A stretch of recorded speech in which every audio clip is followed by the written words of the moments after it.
আপনি জানেন কি সনাতন ধর্মে নামের শেষে পদবী কবে ও কোথা থেকে এসেছে?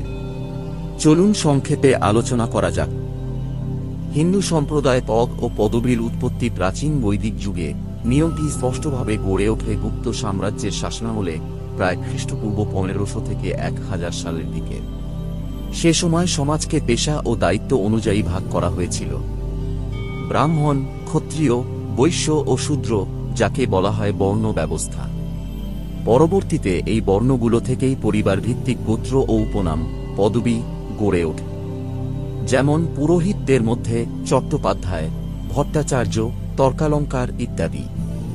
যোদ্ধা বা রাজবংশের জন্য সিংহ, রায়, চৌধুরী। ব্যবসায়ী পরিবারে দাস, সাহা, কৃষক ও শ্রমজীবী পরিবারের জন্য মণ্ডল, হালদার ইত্যাদি পদবি দেখা যায়।